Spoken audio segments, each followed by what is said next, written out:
మొదటి ధాన్యం కొనుగోలు కేంద్రం 9 ఏప్రిల్కి ఓపెన్ చేయబడ్డది. ఈ సంవత్సరం 25 మార్చికి మొదటి ధాన్యం కొనుగోలు కేంద్రం ఏర్పాటు చేసినాము.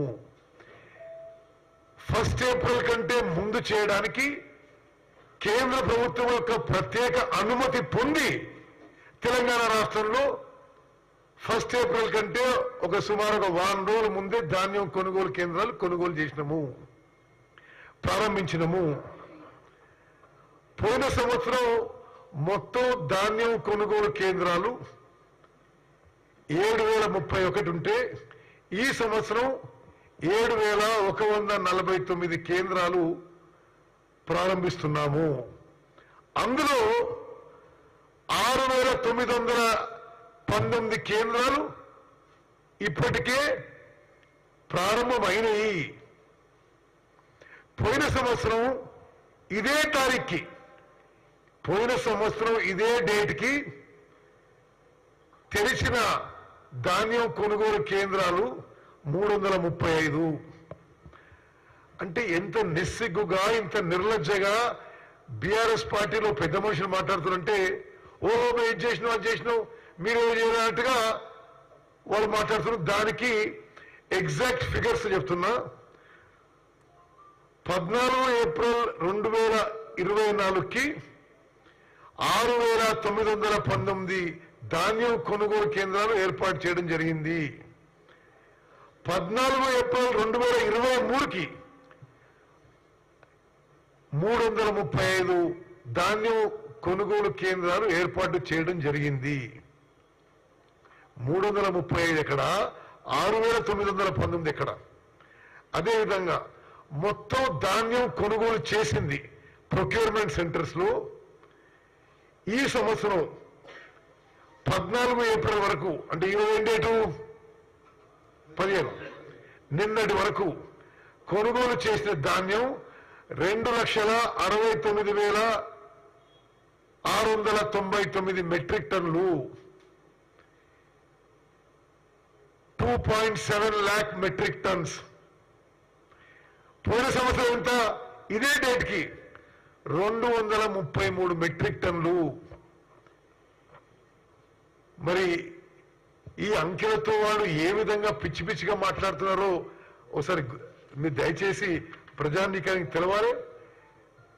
అదేవిధంగా రైతులకి మేము పూర్తి హామీ ఇస్తున్నాం. ప్రతి గింజ ఎంత మారుమూల ప్రాంతమైనా, ఏ తండైనా, మరి ఎక్కడున్నా సరే మేము ఎంఎస్పి ధరపై కానీ, కనీస మద్దతు ధర కానీ ఎక్కువ కానీ కొనుగోలు చేస్తాము. అదేవిధంగా అంటే మేము ఎప్పుడు చేసిన ఈ సంవత్సరం ధాన్యం కదంటే కొన్ని అప్పటి ప్రెస్ క్లిప్పింగ్స్ ఇస్తున్నాం.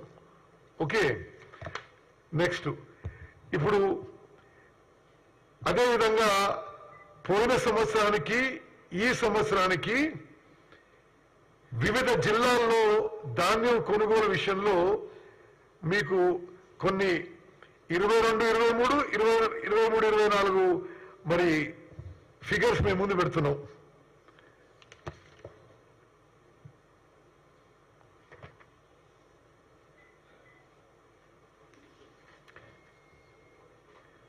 సిద్దిపేట జిల్లాలో పోయిన సంవత్సరం ఇదే తారీఖుకి ఒక్క ధాన్యం కొనుగోలు కేంద్రం కూడా ఓపెన్ కాలే, ఒక్క గింజ ధాన్యం కూడా కొనుగోలు చేయలే. ఈ సంవత్సరం ఇదే తారీఖుకి 417 ప్రొక్యూర్మెంట్ సెంటర్స్ మరి ఓపెన్ చేసినాం. 418 ఓపెన్ చేసినాం. 824 మెట్రిక్ టన్నులు మేము కొనుగోలు చేసినాం. ఇంకోటి, ఇప్పుడు ఓపెన్ చేసినే కాకుండా జిల్లా కలెక్టర్లకి స్పష్టంగా ఆదేశాలు ఇవ్వడం జరిగింది. ఇంకా ఎన్ని కొనుగోలు కేంద్రాలు అవసరం ఉన్నా, ఎంత ఖర్చైనా సరే మేము దానికి ఓపెన్ గా ఉన్నాం, మీరు తెరవాలి అని చెప్పి కూడా చెప్పడం జరిగింది. దీని తర్వాత అదేవిధంగా చాలా సంవత్సరాల్లో ధాన్యం కొనుగోలు సమయానికి అప్పుడు టార్పాలిన్లు ఉండవు, అప్పుడు ప్యాడీ క్లీనర్లు ఉండవు, అప్పుడు మాయిశ్చర్ మీటర్ ఉండవు. అప్పుడు వేయి స్కేల్స్ ఉండవు. ఈ సంవత్సరం ఏదైతే ధాన్యం కొనుగోలుకి సంబంధించిన ఇన్ఫ్రాస్ట్రక్చర్ రిక్వైర్మెంట్, మౌలిక సదుపాయాలు అది వెల్ ఇన్ టైం పూర్తి చేసిన విషయం కూడా నేను మీ అందరికీ తెలియజేస్తున్నాను. అదేవిధంగా కొన్ని వార్తాపత్రికల్లో కొన్ని మీడియాలో మరి పలానా చోట ఎంఎస్పి తక్కువ వచ్చిందని చెప్పడం జరిగింది. మేము ఎంఎస్పి కంటే చాలా ఎక్కువ ఇచ్చిన చోట్లు కొన్ని ఉదాహరణ కూడా మీకు ఇస్తున్నాం. ఎంఎస్పి కంటే చాలా ఎక్కువ రేట్ వచ్చింది. కొనుగోలు కేంద్రాల్లో కానీ మార్కెట్ యార్డ్లో కానీ ఇది ఈ రేటుకి ధాన్యం కొనుగోలు అయింది. Government can buy it MSP, కానీ కొనుగోలు కేంద్రాల్లో ట్రేడర్స్ వచ్చి ఎక్కువ రేటు కొనుగోలు చేసే అవకాశం ఉంటుంది. అదేవిధంగా తెలంగాణ రాష్ట్రం ఏర్పడిన తర్వాత మొదటిసారి ఎప్పుడు కూడా ఏప్రిల్ 1